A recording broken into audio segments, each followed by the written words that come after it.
Hey, what's up guys? Today I'll show you a supernatural thriller film, The Empty Man. Spoiler ahead, watch out and take care. Someday, Paul and his friends go hiking on a mountain in Bhutan. They stand at the top of a mountain and are amazed by the breathtaking scenery. Paul hears a strange voice that sounds like howling and some musical instrument performance. However, nobody can hear it except for Paul. Paul is curious, so he follows the voice, but suddenly falls into a crevice. The rest of the group are scared and want to rescue him, but it's remote and they can't call in a rescue. So the male friend, Angry Mustache, decides to go down with a rope to save Paul. When reaching the bottom, he finds Paul sitting on the ground in a catatonic state. In front of him, there is a strange huge skeleton that has 8 arms and hands. It doesn't look like a human skeleton. Before Angry Mustache can help him up, Paul whispers, "Don't touch me or you will die."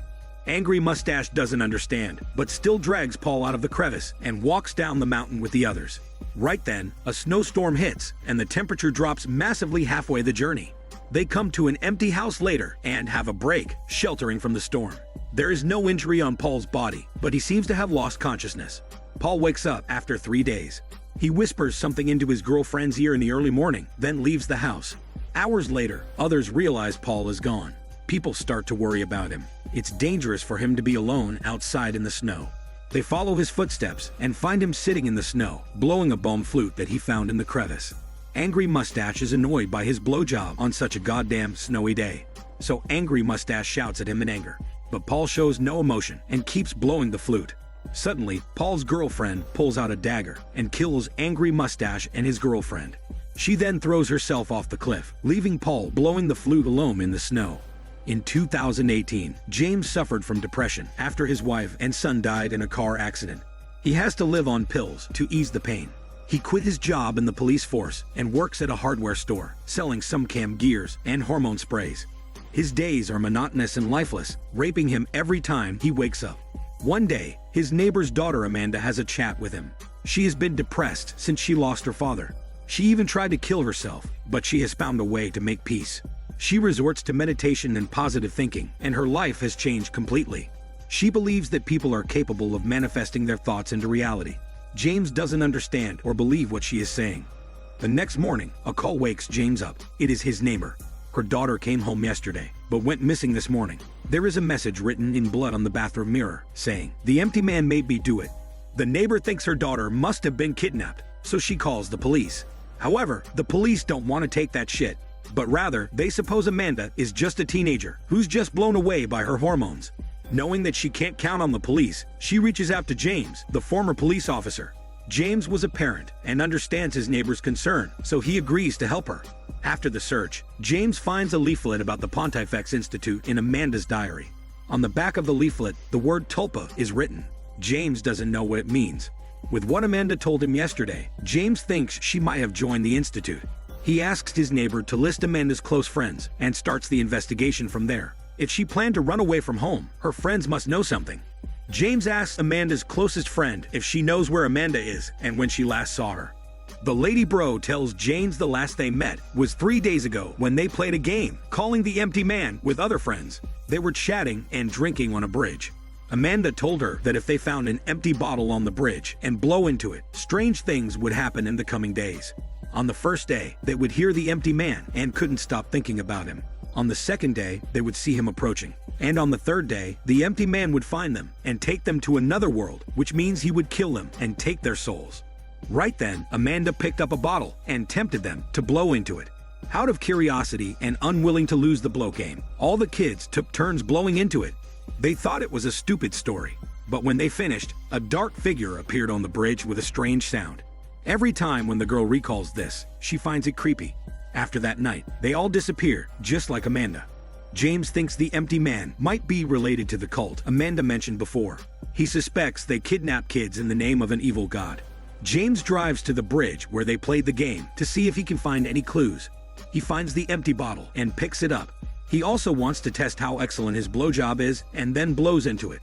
Suddenly, the world has gone quiet. He hears something approaching. He turns around, but sees nothing. Before he leaves, he sees a manhole uncovered. He climbs down and finds the hanged bodies of the rest of Amanda's friends. Besides them, there is the same message written in blood. The empty man made me do it, the same as is found in Amanda's house. When he reports it to the police, the whole town is shocked. Later, the lady bro is found dead in her bathroom. It looks like she had delusions before she stabbed herself to death with a pair of scissors. She left exactly the same message written in blood on the floor. The empty man made me do it. The police begin to take this case seriously. James doesn't stop the investigation. He worries that something might happen to his neighbor. He searches online for the address of the Pontifex Institute and the meeting of Tulpa. It is a cult that encourages people to sacrifice themselves and enter a new world through meditation. Later that night, he wakes up and hears some footsteps in his house. He also sees somebody wandering outside the door. He opens the door, but nobody is there. The next day, James goes to the institute hoping to find out Amanda's whereabouts, but he doesn't get any useful information from the receptionist. He briskly fills the form the receptionist gave him, then goes into the church, where the cult leader is giving a lecture about the cult and their god, the empty man. After the lecture, James asks the leader if he saw Amanda. The leader doesn't answer him directly. He invites James to walk around the institute. James sees a lot of bulb believers sitting in meditation.